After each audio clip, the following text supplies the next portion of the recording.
la cuna del hambre mi niño estaba. Hace 8 días se cumplieron 100 años del nacimiento de Miguel Hernández.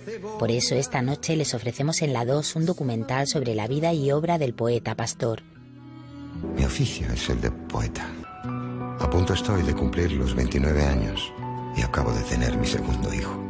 Mi mujer me ha escrito y me cuenta que lo único que tiene para comer es pan y cebolla. El actor José Luis Gómez pone voz a Miguel Hernández. Vamos a escuchar algunos de sus más bellos poemas, recitados con una sensibilidad y fuerza extraordinaria. ¿Quién salvará a este chiquillo menor que un grano de avena? ¿De dónde saldrá el martillo, verdugo de esta cadena? Que salga del corazón de los hombres jornaleros, que antes de ser hombres son y han sido niños yunteros. El cineasta Pedro Carvajal dirige el documental Miguel Hernández, con idea original de Alfonso Guerra. En él participan expertos en la figura del poeta, como José Carlos Rovira, Agustín Sánchez Vidal o José Luis Ferris, además de algún familiar e incluso un compañero de celda del escritor de Orihuela. Lo considero uno de los grandes modelos literarios de la literatura española del siglo XX y de la literatura universal. Soy una abierta ventana que escucha, por donde ver tenebrosa la vida. Pero hay un rayo de sol en la lucha que siempre dejará la sombra vencida. Pero tu sangre, escarchada de azúcar, cebolla y hambre. Con música de Serrat y Paco Ibáñez y los dibujos y la animación de Miguel Lasangre, podremos adentrarnos esta noche en el compromiso, la rebeldía y el sufrimiento del poeta, que falleció joven y enfermo en prisión. Y levanto los olivos andaluces de Jaén, andaluces. Su gran amistad con Vicente Aleixandre, sus diferencias con García Lorca, sus amores, su alistamiento en el bando republicano, su pena por la muerte del mejor amigo a quien dedicó uno de sus más profundos poemas, su soledad al fallecer su hijo. Vamos a conocer esto y muchos más detalles de su vida. Miguel se va a cavar trincheras a Badía del Monte, a donde le tocara, a Cubas, y va de sitio en sitio viendo morir a compañeros. Tanto dolor se agrupa en mi costado que por doler me duele hasta el aliento. Disfruten de este interesante documental que narra con gran emotividad la historia de aquel hombre que, siendo niño, escribía poemas mientras cuidaba al ganado.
En la cuna del hambre mi niño estaba,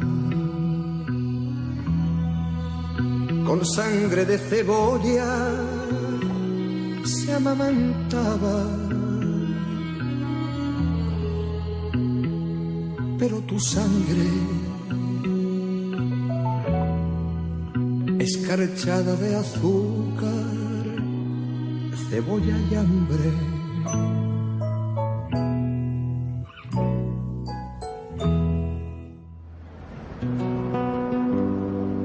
Soy el preso número... no sé cuántos. En esta cárcel madrileña de Torrijos, donde me han encerrado. Mi oficio es el de poeta. A punto estoy de cumplir los 29 años y acabo de tener mi segundo hijo. Me rodea un ambiente de temor y hacinamiento. Mi mujer me ha escrito y me cuenta que lo único que tiene para comer es pan y cebolla. Me preocupa que el sabor agrio de la cebolla pase a la leche de Josefina, con la que amamanta a nuestro hijo, Manolillo. Me veo impotente. Le mando como único remedio unas seguidillas para que se las cante a nuestro niño, como una nana que le consuele y haga dormir.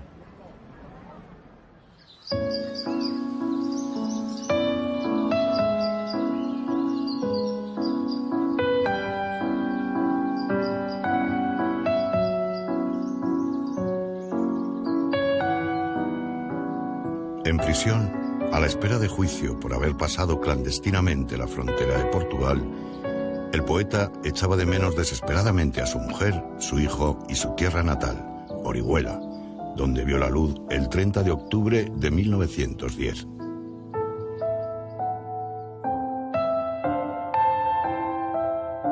De familia de cabreros, conocidos como los Visanterres, Miguel era el tercero de los 4 hijos de Miguel Hernández y Concepción Gilabert.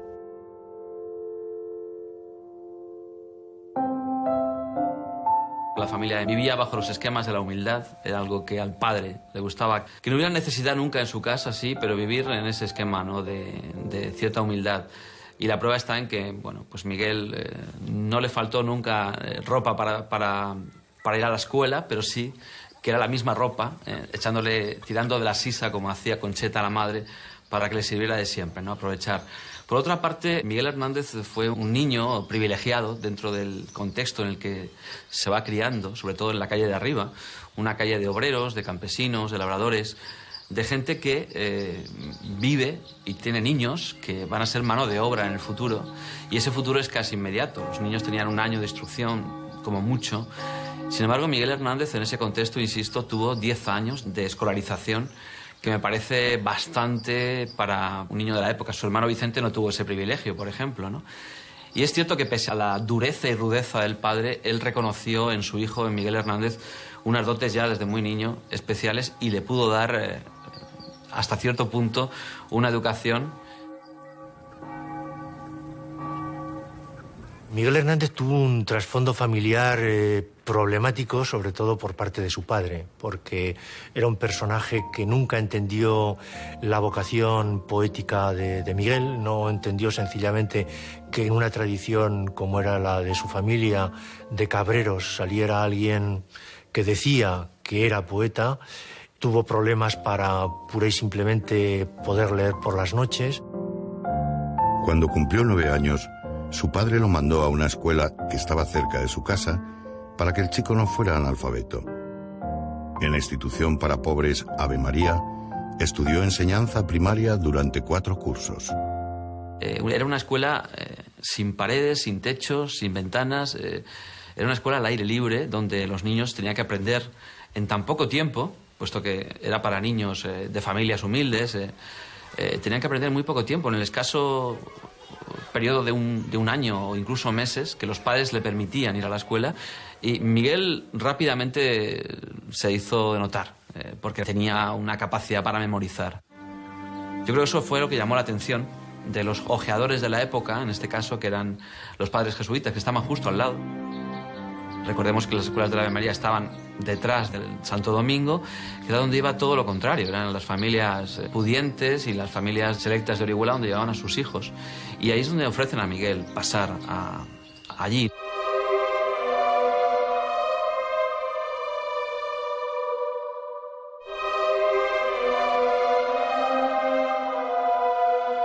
Con 13 años, Miguel ingresó en el colegio de los jesuitas, conocido como el Escorial de Levante, para comenzar el bachillerato.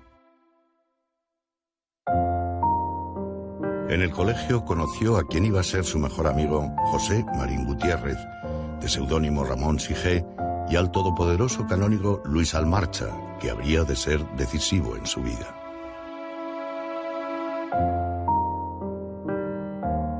Miguel no pudo terminar el bachillerato.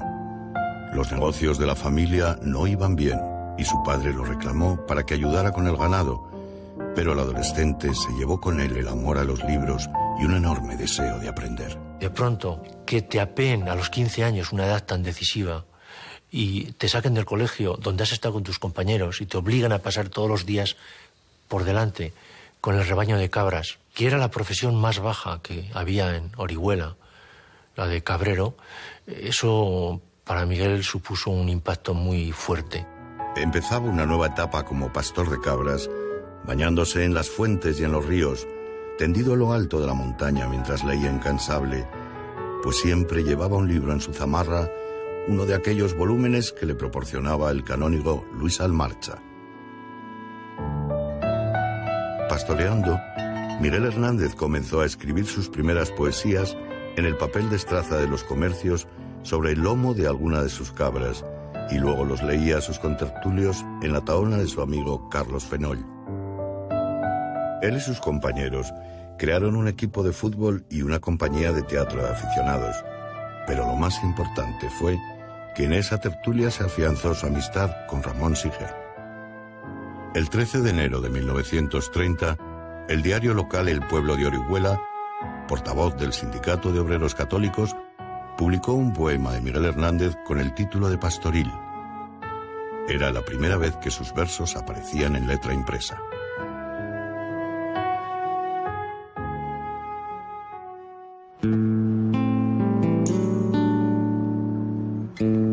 Sin saber muy bien cómo, de pronto, me veo libre en la calle. Me dicen que de lo que se me acusa, haber pasado clandestinamente la frontera, no constituye un delito grave, y como quieren desahogar las cárceles que están abarrotadas,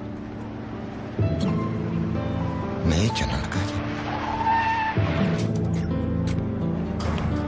Me entero por amigos de que la policía ha ido a la cárcel de Torrijos a buscarme. Están preocupados por mí, porque en estos días son muchos los acusados de adhesión a la rebelión militar. Y esta acusación suele terminar en pena de muerte. ¡Qué ironía! ¿Quién se ha rebelado? Mis amigos de Madrid, que se han movido todo lo que han podido para sacarme de la cárcel, insisten en que salga de España. Se temen lo peor. Como me niego, Cosío me ofrece que me esconda en su casona de Tudanca, en la montaña de Santander. No les voy a hacer caso. Yo solo pienso en llegar a nuestra pequeña casa de Cox y abrazar a mi mujer y a mi hijo que me están esperando.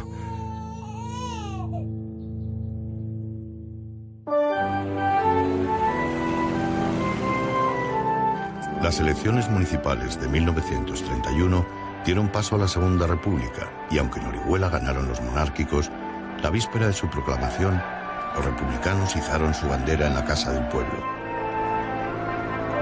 Miguel Hernández no dudó en apuntarse a las Juventudes Socialistas. Entonces le ofrecen la presidencia de las Juventudes Socialistas y él la acepta, pero en pocos meses él lo abandona. Decide que su tarea es la del oficio de poeta y no va a seguir militando y se separa. Orihuela, la Oleza del escritor Gabriel Miró, con sus múltiples campanarios y su atmósfera clerical, asfixiaba al poeta.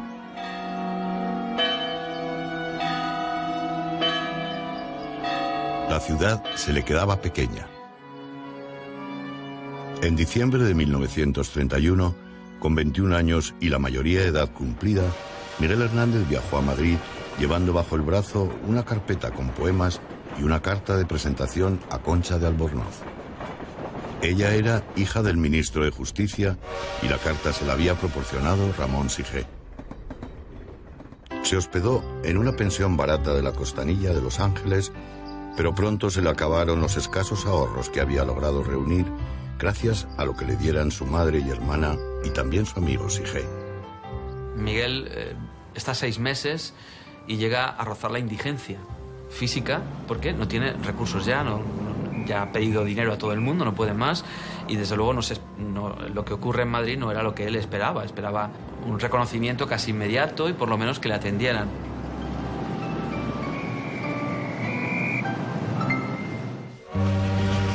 En el tren que lo devolvía a Alicante, quiso la fatalidad jugarle una mala pasada. Una fatalidad que siempre rondaría su vida. Cuando el revisor comprobó que la cédula de identidad no era suya, pues un amigo se la había cedido para que pudiera viajar con billete de calidad, le hizo apearse de madrugada en Alcázar de San Juan, donde pasó más de 12 horas en la cárcel hasta que le llegó el dinero que había enviado Ramón Sigé para que pudiera continuar viaje.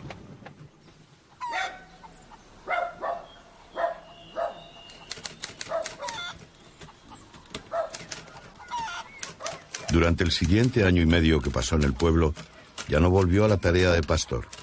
Comenzó a malganarse la vida como pasante en una notaría y se concentró en la escritura. La editorial Sudeste publicó con una tirada de 300 ejemplares su primer libro, Perito en Lunas.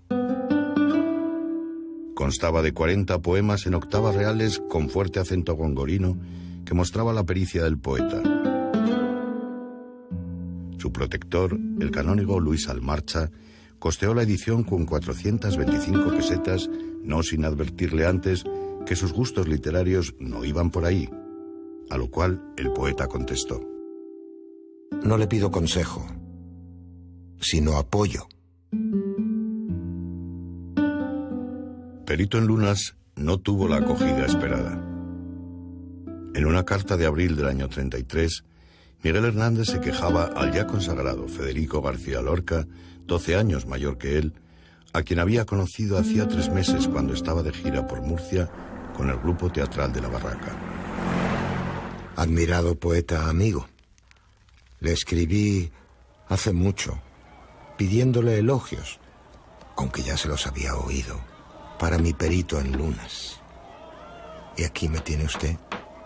He pensado ante su silencio que usted nos tomó el pelo a lo andaluz en Murcia, recuerda, que para usted fuimos o fui lo que recuerdo que nos dijo cuando le preguntamos quién era uno que le saludó. Ese, dijo, uno de los de adiós, ¿cuándo nos vemos? Y luego me escriben muchas cartas a las que yo no contesto. ¿Puedo estar ofendido contigo? Perdone. Pero se ha quedado todo, prensa, poetas, amigos, tan silencioso ante mi libro tan alabado, no mentirosamente como dijo por usted la tarde aquella murciana, que he maldecido las putas horas y malas en que di a leer un verso a nadie. Hay que ver el tono que Miguel Hernández emplea en las cartas. Él no pide, exige. Hay una carta, a la primera a Lorca, en la que se queja de que Lorca no haya hecho nada de publicidad para su primer libro, Perito en Lunas. Usted me dijo que me iba a ayudar, etcétera. Recuerda, y escribe recuerda con 4 o 5 A's, que es una manera de transcribir el grito, ¿no? Recuerda. Lorca reacciona con paciencia, escribiéndole una carta, tienes que tener paciencia, los primeros libros funcionan mal, etcétera, etcétera. Insiste Miguel Hernández y ya hay una carta en la que ya supone la ruptura absoluta. El éxito monstruoso del romancero gitano, que se agota en un mes, la primera edición de Lorca, a Lorca le trajo un inconveniente, y es que le trataban de gitano, y Lorca se ponía frito porque le reventaba que le consideraran pues un poeta, digamos, de intuiciones, pero no un poeta culto. Y este pobre Miguel Hernández, que es la antítesis de la diplomacia, escribe una carta en la que le trata de calorré de nacimiento. Calorré es un gitanismo, y no contento con llamarle gitano, le trata de calorré. Imagínese la reacción de Lorca.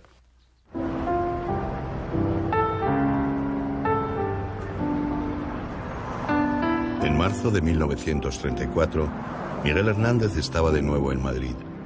Esta vez su estancia en la capital, entre idas y venidas a Orihuela, fue mucho más fructífera. Había escrito un auto sacramental inspirado por Ramón Sige, que a la manera calderoniana era una hábil dramatización de la doctrina católica al servicio de la contrarrevolución iniciada por el gobierno del radical Alejandro Lerroux.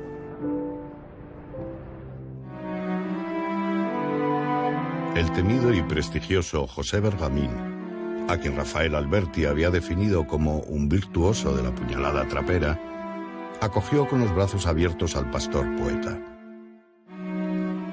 No solo se comprometió a publicar el auto sacramental en su revista Cruz y Raya, sino que le adelantó 300 pesetas, mucho más de lo que hubiera podido recibir por su publicación, que vio la luz en julio de ese año. En la redacción de Cruz y Raya conoció a José María de Cosío, una figura fundamental que le ayudó siempre, pero sobre todo a Pablo Neruda. Este encuentro le iba a cambiar la vida, ya que el diplomático y poeta chileno fue quien le introdujo en los círculos literarios de la capital. Ese primer contacto con Neruda es para Miguel alentador, que le diga que es el mejor poeta católico de España, ¿no? Él se lo toma como un auténtico elogio y Neruda lo decía de verdad. Es decir, no es que yo tenga mucha querencia con lo católico, pero es que usted es un magnífico poeta católico. Y a partir de ahí hubo una simpatía que fue decisiva para que concretamente en la Navidad del año 34 o 35, Neruda le dijera a Miguel que se marchaba a Madrid, que se iba a instalar allí ya como cónsul, que le habían dado el traslado y que, por favor, que se fuera con él. Que se fuera a Madrid, que ya le buscarían trabajo como fuera. De regreso a Orihuela, a mediados de agosto, conoció a la que sería su mujer, Josefina Manresa, 5 años más joven que él. Josefina era una adolescente. Era una chica de pueblo. Ella era una costurera, trabajaba en un taller de costura, su padre era guardia civil y era una persona muy preocupada, lógicamente, en aquel ambiente del qué van a decir. Las chicas entonces eran de una pudibundez extraordinaria, de una restricción en cualquier manifestación amorosa. Entonces Miguel se enamora de ella, el primer enamoramiento que tiene Miguel. Ella no le hizo mucha gracia cuando le vio por primera vez, ¿no? Porque ella había oído en algunas ocasiones que estaba loco, que escribía, que hacía versos, que se bañaba en el río.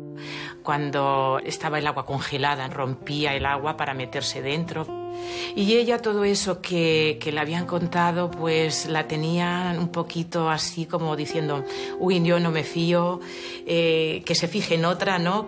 A mí no me gusta. Él como insistió muchísimo porque él se enamoró de ella a primera vista, rápidamente. Claro, con el tiempo pues se fue dando cuenta de que aquello que decían pues no era así. Y así comenzó ella su relación con Miguel Hernández, por lo menos lo que ella contaba.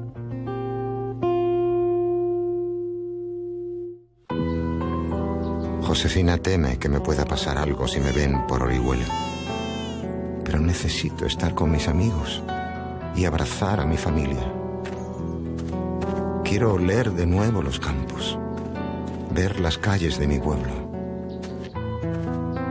No me va a pasar nada. Ya he penado 4 meses en la cárcel. ¿Y de qué más me van a acusar a mí? ¿De escribir poesía?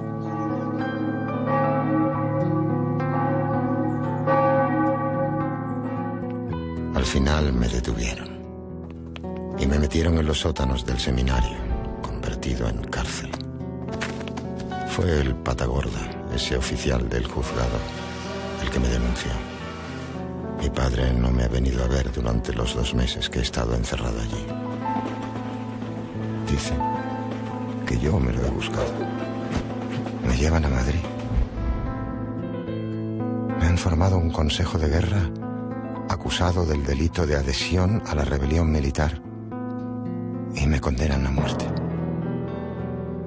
Me conmutan la pena por 30 años y un día. No quieren otro García Lorca. En febrero de 1935, Miguel Hernández volvió a Madrid con la intención de quedarse.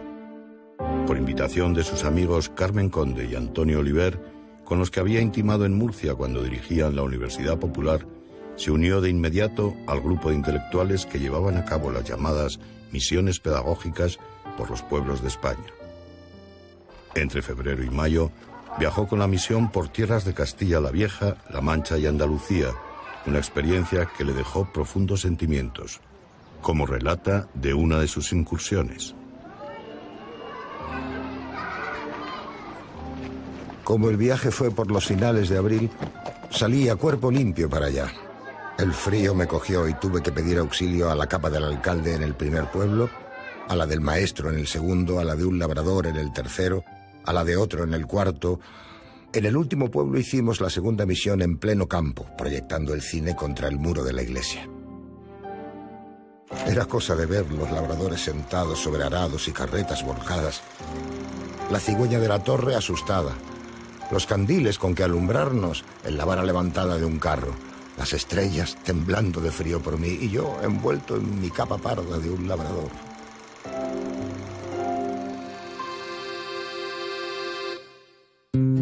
De regreso a Madrid, tuvo lugar un encuentro muy importante para el poeta. Conoció a Vicente Alexandre, quien le acogió en su casa generosamente. Animado por Neruda, le escribió una carta en la que firmaba Miguel Hernández, pastor de Orihuela. A partir de ese momento, encontró un nuevo hogar. La influencia de Alexandre sería decisiva en su obra. Yo creo que ejerce una influencia, tanto Alexandre como Neruda, muy importante, porque él descubre que puede haber una poesía sin pureza, lo que se llamaba la poesía impura, que representaba Neruda. Y además, Miguel conoce que hay una poesía surrealista, Vicente Alexandre, y se da cuenta de que en ese terreno él puede dar un campo de creatividad extraordinario.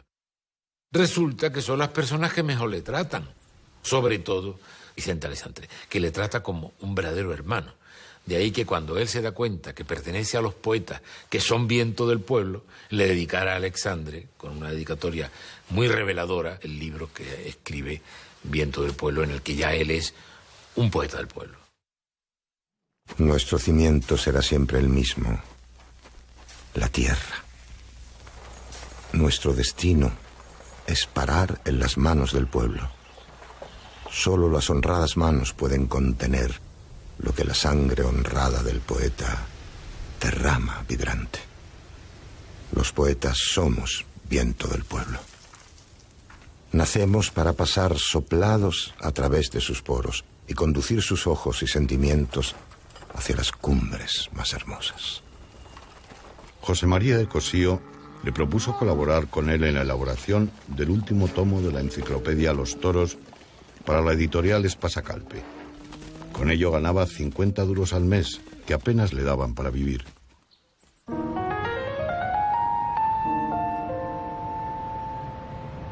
Casi a diario visitaba a Neruda en su Casa de las Flores, donde intimó con la pintora Maruja Mayo de la Escuela de Vallecas.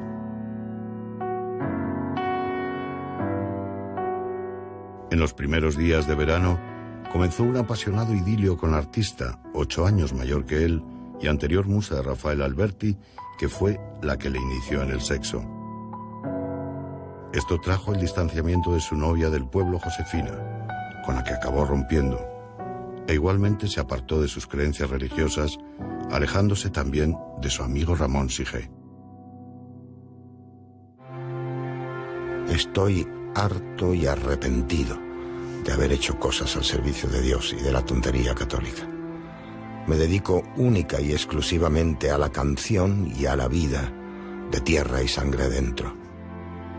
Estaba mintiendo a mi voz y a mi naturaleza terrena.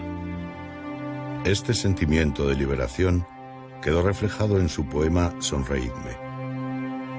Vengo muy satisfecho de librarme de la serpiente de las múltiples cúpulas. La serpiente escamada de casullas y cálices. Su cola puso acíbar en mi boca. Sus anillos verdugos reprimieron y malaventuraron la nudosa sangre de mi corazón. Vengo muy dolorido de aquel infierno de incensarios locos, de aquella boba gloria. Sonreídme. Ella lo pasó muy mal, lloró muchísimo y además ella no entendía por qué. Para ella no era lógico esto, ¿no? Siempre pensó pues que alguien había por ahí en medio. Porque yo recuerdo una vez que me dijo, hay un poema de Miguel Hernández que se titula Me tiraste un limón. Y el tema del limón fue un beso. Resulta que Miguel, pues, en un descuido que ella tuvo, le dio un beso. Pero le dio un beso en la mejilla. Y Josefina le pegó un bofetón. Ella creía que la ruptura de su noviazgo había sido por aquello. Porque él se enfadó muchísimo cuando le pegó la bofetada y dijo, yo creo que te has pasado, no es motivo suficiente para que me pegues una bofetada, porque es que te quiero tanto que es imposible poder sujetar mi boca. A finales de aquel año moría Ramón Sige a los 22 años. Aquello supuso un tremendo golpe emocional para Miguel, que le dedicó uno de sus poemas más hermosos, Elegía a Ramón Sige. En Orihuela, su pueblo y el mío, se me ha muerto como del rayo Ramón Sige, con quien tanto quería. Yo quiero ser llorando el hortelano de la tierra que ocupas y estercolas, compañero del alma, tan temprano, alimentando lluvias, caracolas y órganos, mi dolor sin instrumento. A las desalentadas amapolas daré tu corazón por alimento. Tanto dolor se agrupa en mi costado, que por doler me duele hasta el aliento. Quiero escarbar la tierra con los dientes. Quiero apartar la tierra parte a parte, a dentelladas secas y calientes. Quiero minar la tierra hasta encontrarte y besarte la noble calavera y desamordazarte y regresarte. La elegía a Ramón Sige, junto a 6 sonetos, salieron a la luz en enero de 1936, suscitando el interés del mismísimo Juan Ramón Jiménez, quien le dedicó un comentario en las páginas de El Sol. En el último número de la Revista de Occidente, publica Miguel Hernández, el extraordinario muchacho de Orihuela, una loca elegía a la muerte de su Ramón Sige y 6 sonetos desconcertantes. Todos los amigos de la poesía pura deben buscar y leer estos poemas vivos. El matrimonio Altolaguirre se había comprometido a editar su libro de poemas El rayo que no cesa, con más de 30 composiciones amorosas. La publicación del libro, a finales de enero, tuvo una extraordinaria acogida. El rayo que no cesa es la poesía amorosa, es también el presentimiento de tragedia de un poeta que sobre sí mismo se cierne siempre un mundo amenazante, ¿no? El rayo que no cesa es también ese soplo del amor que crea alguno de los grandes poemas de amor. El rayo que no cesa también es esa visión de la muerte. El rayo que no cesa, recordemos la importancia que tiene que en ese libro pudiera aparecer la elegía a Ramón Sige, que fue un poema que cierra un episodio dramático de su vida y que lo cierra con una fuerza poética que ya podemos reconocernos ante el gran poeta. Y se ha especulado mucho sobre a quién está dedicado el libro. Yo coincido con algunos autores en el que no se puede hablar de una sola mujer, que hay poemas dedicados a distintas mujeres. Josefina Manresa, desde luego, su novia, su mujer. Maruja Mayo, que es con la que descubre el amor físico. Y por fin María Segarra, con la que yo creo que hay un amor lejano, platónico, pero que él lo ha vivido como un enamoramiento. La sutileza que emplea en el soneto de Te me mueres de casta y de sencilla, eso me parece de una categoría excepcional, porque con toda la militancia política, ideológica, republicana de Miguel en su poesía, él nunca rompió su compromiso con la pureza de la poesía.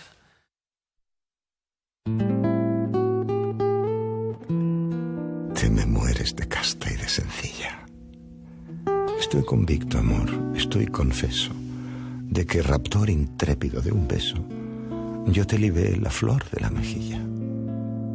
Yo te libé la flor de la mejilla, y desde aquella gloria, aquel suceso, tu mejilla de escrúpulo y de peso se te cae deshojada y amarilla. El fantasma del beso delincuente, el pómulo te tiene perseguido cada vez más patente, negro y grande. Y sin dormir estás celosamente vigilando mi boca con qué cuido, para que no se vicie y se desmande.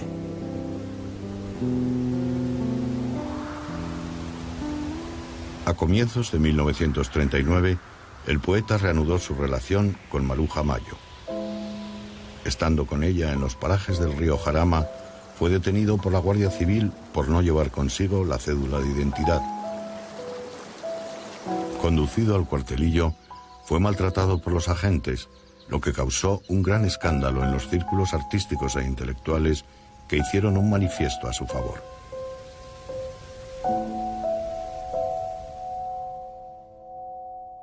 Tras su detención, Miguel Hernández se dirigió al domicilio de Rafael Alberti y María Teresa León, conocidos comunistas, para decirles: estoy con vosotros. Lo he comprendido todo. Miguel se reconcilió con su novia Josefina, decidido a casarse cuanto antes. Solo en ella encontraba a la mujer que podía hacerle padre. Miguel Hernández ya era una personalidad, a pesar de los feos que le hacían Lorca y Cernuda, que lo vetaban en sus reuniones. Vicente Alexandre relata: Federico me llamó a primeros de julio para decirme que venía a leerme su última obra teatral, La casa de Bernarda Alba. Yo, como siempre, le esperaba con gusto. Pero él, al enterarse de que estaba conmigo Miguel Hernández, al cual no le tenía mucha simpatía, dijo que con Miguel allí no vendría. Entonces, ¿qué puedo hacer yo?, le dije. Échalo, contestó secamente Federico. Naturalmente no eché a Miguel, y Federico no vino a pesar de mis insistencias. En la estación nos reunieron a todos los presos que íbamos a ser trasladados a la prisión de Palencia. Y en la estación había un muchacho, se llamaba Urbina, y tenía, no sé lo que era lo que tenía, pero tenía como media nariz. O sea, a él los agujeros de la nariz le salían de frente. Y la madre estaba llorando y gritando que le dejasen besar a su hijo, que le dejasen abrazar a su hijo. Y entonces Miguel se acerca al sargento y le dice: mire usted, esto, si ustedes dejan a esa mujer besar y abrazar a su hijo, como a todas las madres que han venido a verlo, eso es algo que llevarán ustedes cargando sobre su conciencia toda la vida. Y el sargento dice: ¿y usted quién es? Y Miguel dice: yo soy Miguel Hernández, un preso. ¿Pero usted es Miguel Hernández? Y dice Miguel: sí, pero ahora soy un preso, no soy más. Y bueno, pues el sargento cogió el hombre y varió. Y dejó entrar a las madres, nada más que a las madres, a que besasen a sus hijos.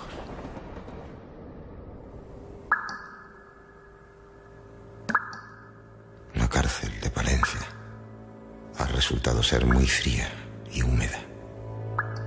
Llevo ya casi 3 meses aquí y mi salud se ha resentido considerablemente. Menos mal que me han trasladado al penal de Ocaña. Aquí me encuentro con amigos y conocidos que me reciben con un austero banquete. En este ambiente me siento acogido y arropado, más reforzado que nunca en mis ideas.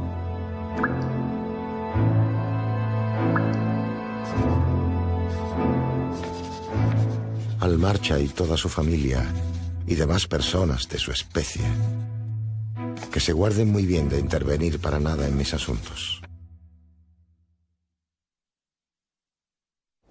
Más doloroso le resultó romper con José María de Cosío, quien fue a visitarle al penal de Ocaña con el entonces falangista Dionisio Ridruejo, para convencerle de que colaborase con el nuevo régimen, lo que hubiese equivalido a un indulto casi inmediato. Sin dudarlo, el poeta les contestó: como si Miguel Hernández fuera una puta barata. Miguel Hernández sí mantuvo su relación con Vicente Aleixandre, quien con el también poeta José Antonio Muñoz Rojas le ayudaba económicamente tanto a él como a su familia. Al estallar la guerra civil, Miguel Hernández viajó a Elda para estar con los suyos y terminar la obra dramática El labrador de Masaire. En Elda, la familia vivía con cierta tranquilidad hasta la muerte por una bala perdida del padre de Josefina, guardia civil, dejando en total desamparo a una madre enferma y 5 hijos sin apenas recursos. Miguel asumió como propia la desgracia e hizo todo tipo de gestiones para ayudarles.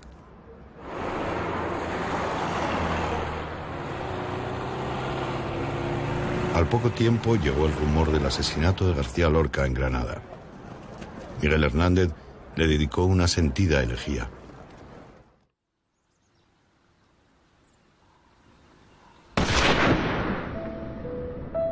Federico García hasta ayer se llamó. Polvo se llama. Ayer tuvo un espacio bajo el día que hoy el hoyo le da bajo la grama. Muere un poeta y la creación se siente herida y moribunda en las entrañas. Un cósmico temblor de escalofríos mueve temiblemente las montañas. Un resplandor de muerte la matriz de los ríos. Rodea mi garganta tu agonía como un hierro de horca y pruebo una bebida funeraria. Tú sabes, Federico García Lorca, que soy de los que gozan una muerte diaria.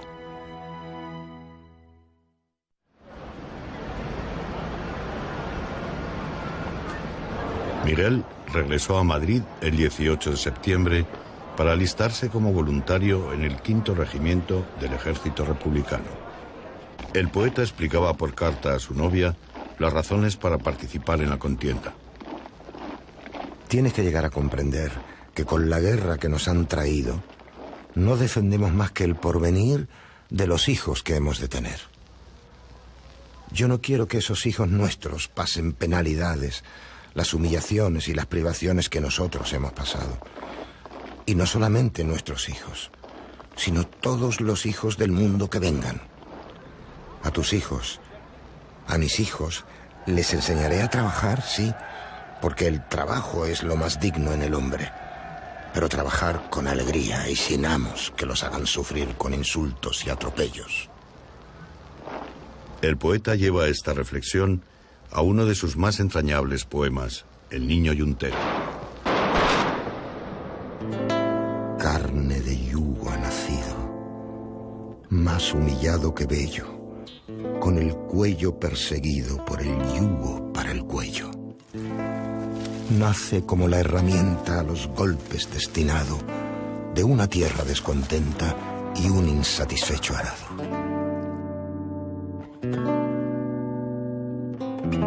Empieza a vivir y empieza a morir de punta a punta, levantando la corteza de su madre con la yunta. Empieza a sentir y siente la vida como una guerra y a dar fatigosamente en los huesos de la tierra. ¿Quién salvará a este chiquillo menor que un grano de avena?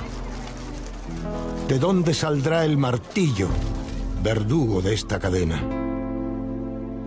Que salga del corazón de los hombres jornaleros, que antes de ser hombres son y han sido niños yunteros. Miguel Hernández podía haber tomado una actitud, vamos a decir, cómoda. Cumplir con su conciencia, irse a Madrid, pero estar bajo el techo, el resguardo de un palacio, como prácticamente hicieron la mayoría de compañeros suyos de la generación, ¿no? Entonces, en el palacio incautado a los marqueses de Heredia Spínola, pues fue donde estuvo durante toda la guerra la sede de los intelectuales antifascistas. Y ahí precisamente encontramos a Alberti, a Cernuda, a una lista larga de autores que decían que celebraban fiestas casi todas las noches, incluso de disfraces para espantar el miedo a la guerra, ¿no? Miguel no quería eso. Miguel se va a cavar trincheras a Abadía del Monte, a donde le tocara, a Cubas, y va de sitio en sitio viendo morir a compañeros. En cuanto le descubren, se dan cuenta de que Miguel está por ahí, rápidamente lo reclaman al 5º Regimiento, y es cuando se va ya a la Sierra de Madrid, con Pablo de la Torriente, con otros compañeros, ¿no? Esa es la época en que Miguel ya da ese salto a ser comisario político, a ser comisario de cultura y a dedicarse sobre todo a arengar a las masas. En ese momento se da cuenta de que la poesía puede servir de palanca y sobre todo de acicate, de ánimo y de fuerza. De esos primeros poemas de guerra surgiría el libro Viento del Pueblo, en el que figura su homenaje a una joven que perdió la mano derecha al fabricar bombas. Rosario dinamitera, sobre tu mano bonita celaba la dinamita sus atributos de fiera. Nadie al mirarla creyera que había en su corazón una desesperación de cristales, de metralla, ansiosa de una batalla, sedienta de una explosión. Bien conoció el enemigo la mano de esta doncella, que hoy no es mano porque de ella, que ni un solo dedo agita, se prendó la dinamita y la convirtió en estrella.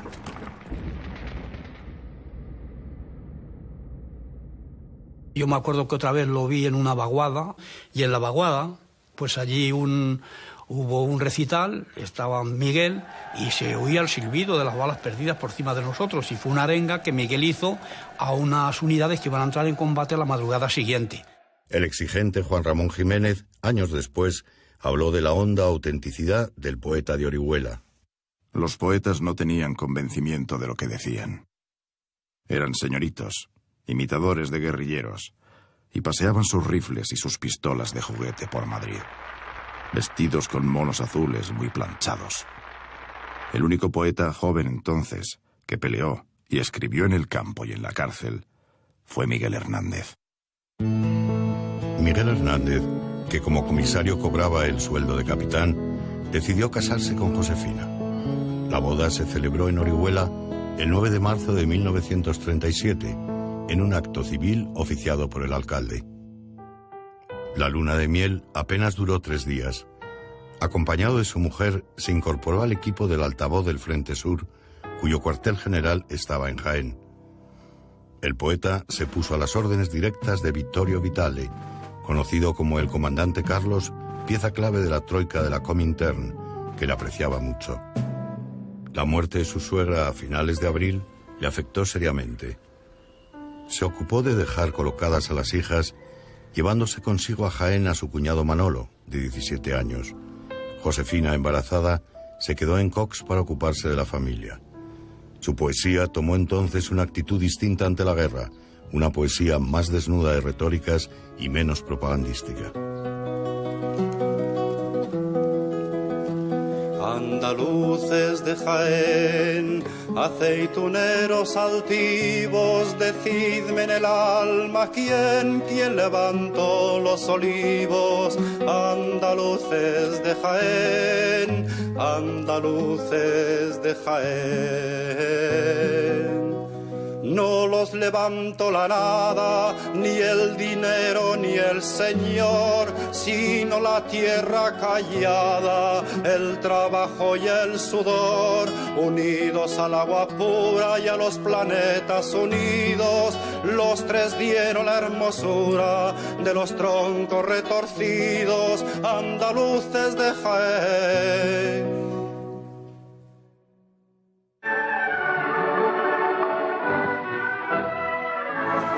En septiembre, viajó a Rusia en la delegación que representaba a España en el 5º Festival de Teatro Soviético. En Moscú le esperaba una actividad frenética.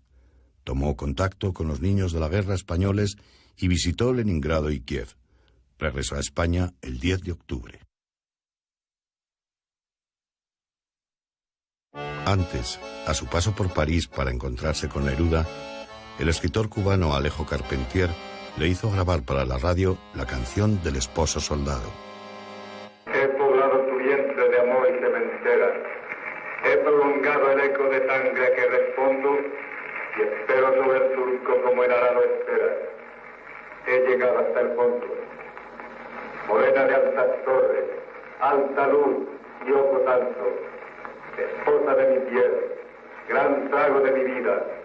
Tus pechos locos crecen hacia mí, dando saltos de sierva concebida. Ya me parece que eres un cristal delicado. Temo que te me rompas al más leve tropiezo y al reportar tus venas con mi piel de soldado vuela como el cerezo. Espejo de mi carne, sustento de mis alas, te doy vida en la muerte que me dan y no tomo. Mujer, mujer, te quiero cercado por las balas, ansiado por el trono. Escríbeme a la lucha, siénteme en la trinchera, aquí con el fusil tu nombre evoco y fijo, y defiendo tu vientre de pobre que me espera, y defiendo tu hijo. Nacerá nuestro hijo con el puño cerrado, envuelto en un clamor de victoria y guitarra.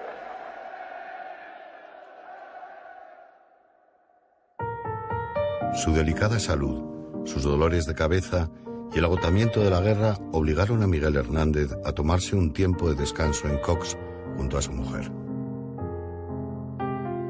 Luego se reincorporó al 5º Regimiento, a las órdenes del comandante Carlos y de Enrique Lister. El objetivo era el frente de Teruel, a donde se desplazaron a comienzos de diciembre bajo una tremenda ola de frío. En pleno fragor de la batalla, nació en Cox su primer hijo, Manuel Ramón, pero no fue hasta las Navidades cuando pudo tenerlo entre sus brazos. La experiencia de la paternidad a Miguel Hernández lo transforma. Hay primero una vivencia biológica, muy primaria. O sea, hay una carta de Miguel Hernández que es como la de todos los padres orgullosos de haber sido padre, como decimos coloquialmente, que se le cae la baba, pero una parte biológica tan cierta, que es, no ha visto nacer a su primer hijo. Entonces le dice, él está en la batalla de Teruel, Miguel Hernández, y cuando va a ver a su hijo, va ya con los primeros ejemplares de Viento del Pueblo. Entonces le escribe algo tan gráfico que es, qué ganas tengo de cogerlo en mis brazos y sentir su mierda en mis manos. Eres la noche, esposa. La noche en el instante mayor de su potencia lunar y femenina. Eres la medianoche. La sombra culminante donde culmina el sueño, donde el amor culmina. Daré sobre tu cuerpo cuando la noche arroje su avaricioso anhelo de imán y poderío. Un astral sentimiento febril me sobrecoge, incendia mi osamenta con un escalofrío.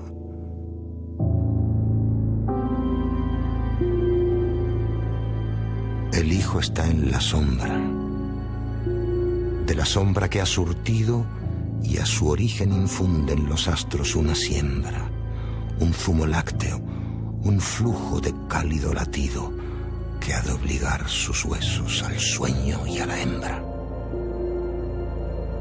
Moviendo está la sombra sus fuerzas siderales, tendiendo está la sombra su constelada umbría, volcando a las parejas y haciéndolas nupciales. Tú eres la noche, esposa. Yo soy el mediodía.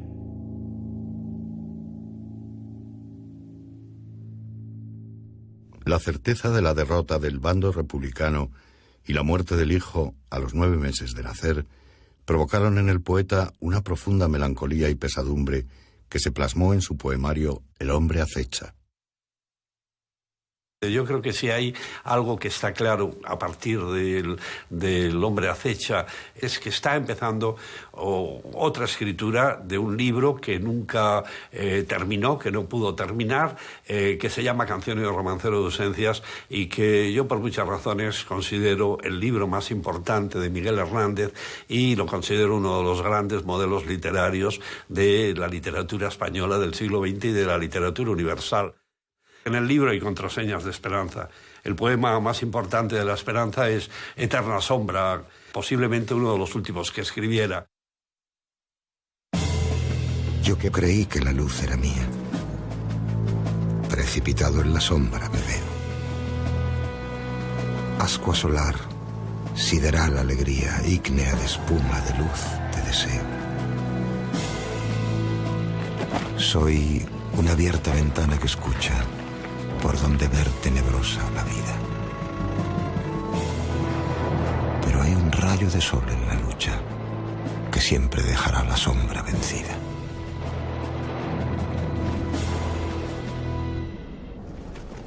Tras el fracaso de la batalla del Ebro, la euforia popular se desmoronaba por momentos.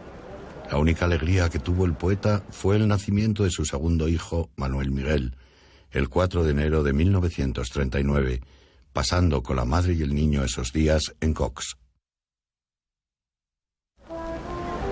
Cuando regresó a Madrid, a finales de febrero de 1939, Miguel Hernández encontró la capital en un desconcierto absoluto. Había comenzado el sálvese quien pueda. La desbandada y el caos imperaban a su alrededor. En la sede de la Alianza tuvo un fuerte encontronazo con Rafael Alberti y María Teresa León. Él se encontró con aquella escena en la que había un montón de mujeres con tacones altos, con collares de perlas, ¿no?, alrededor de una mesa donde se iba a celebrar una fiesta dedicada nada más y nada menos que a la mujer antifascista. Y no le encajaba nada con el modelo de mujeres que había en ese momento allí, y no pudo resistirlo y se lo dijo a Rafael, ¿no?, a Rafael Alberti, que estaba por allí. Y dijo, mira, aquí hay mucha puta y mucho hijo de puta. Y Alberti le dijo, no tienes cojones de decirlo en voz alta, ¿no? Y Miguel no tuvo cojones para decirlo en voz alta, pero sí para escribirlo en la pizarra que había justo en aquel salón, ¿no? Antes de que terminara la frase, María Teresa León, que se sintió aludida y era la responsable de aquella fiesta, pues le dio un bofetón a Miguel con todas sus fuerzas y parece ser que Miguel cayó al suelo y todo. Se levantó, se marchó y ya no quiso saber nada con ellos durante un tiempo. Miguel Hernández abandonó Madrid antes de que la capital fuera tomada por las tropas franquistas y en plena persecución de los comunistas tras el golpe del coronel Casado el 9 de marzo del 39. Acompañado por su fiel amigo Cosío, que acudió a despedirle hasta las afueras de la capital, emprendió a pie el camino a Cox y llegó 6 días después. En Orihuela hizo desesperadas gestiones entre los prebostes locales para que les ayudaran a salir a él y a su familia al extranjero, pero no lo logró. A mediados de abril, tras dejar a su familia en el pueblo, se dirigió a Portugal y atravesó la frontera por un paso clandestino en las cercanías de Rosal de la Frontera, en Huelva. Como necesitaba dinero, vendió el único objeto de valor que llevaba, un reloj de oro que le regaló Aleixandre por su boda. Tal era el aspecto de Hernández que el comprador sospechó que lo había robado y lo denunció. La policía salazarista lo entregó a las autoridades franquistas el 4 de mayo. Comenzaba un largo calvario que había de durar más de 2 años. Llegó con 3 heridas: la de la vida, la de la muerte, la del amor. Mis amigos han conseguido que sea trasladado al reformatorio de adultos de Alicante para que pueda estar más cerca de mi mujer y de mi hijo. El viaje, en las condiciones en que estoy, ha sido agotador. Apenas puedo sostenerme en pie. ¿Por qué no me dejan en paz? Estoy enfermo y cansado. No puedo con mi alma. Nadie se ocupa de mis maltrechos pulmones en esta cárcel. Y para colmo de mi paciencia, No cesan las visitas importantes para recomendarme una regeneración, una vuelta al buen juicio. Sobre todo, al marcha.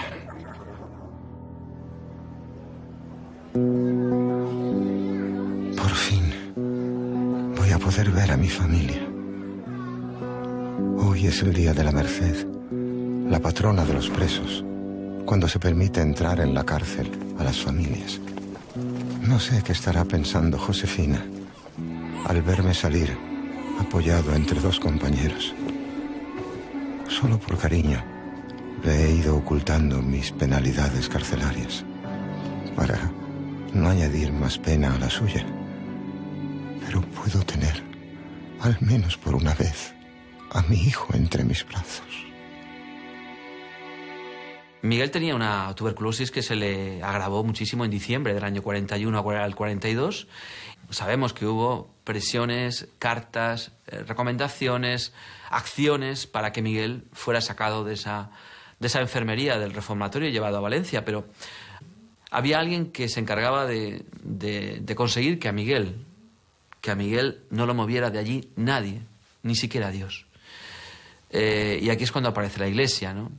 Cuando nos encontramos con ese omega que cierra la vida de Miguel, que es Luis Almarcha, un hombre que venía con un afán de venganza y todo, hay que decirlo, venía muy resentido de la guerra civil, él lo había pasado mal, y sobre todo cuando se encuentra con criaturas como la criatura que él había creado y apacentado, ese Miguel Hernández, que se ha vendido al enemigo, precisamente, y no solamente se ha vendido, sino que ha hecho propaganda con el enemigo, y Dios sabe si además ha disparado, ha utilizado las armas.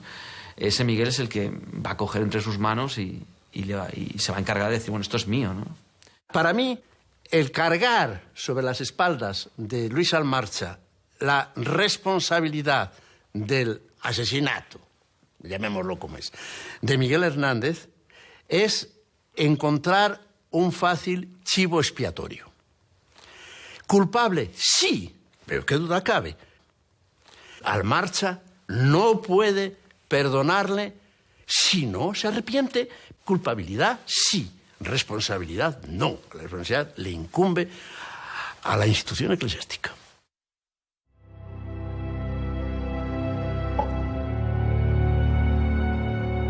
Llevo 4 meses en esta infecta enfermería de la cárcel, agonizando como un perro abandonado. Sé que voy a morir, pero no entiendo por qué no me han llevado como a los demás presos muy enfermos a un hospital penitenciario donde puedan tratarme. Mejor no pensarlo. Acepto lo que me suplica Josefina, que me casen para no dejarla a ella y a nuestro hijo, Manolillo, en el más total desamparo.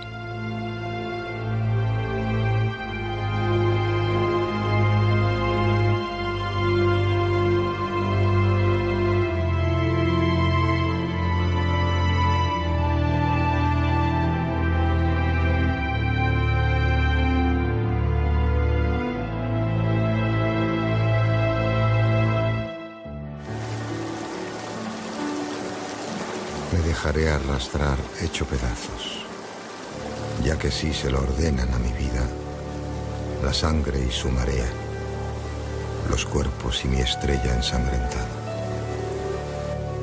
Seré una sola y dilatada herida, hasta que dilatadamente sea un cadáver de espuma, viento y nada.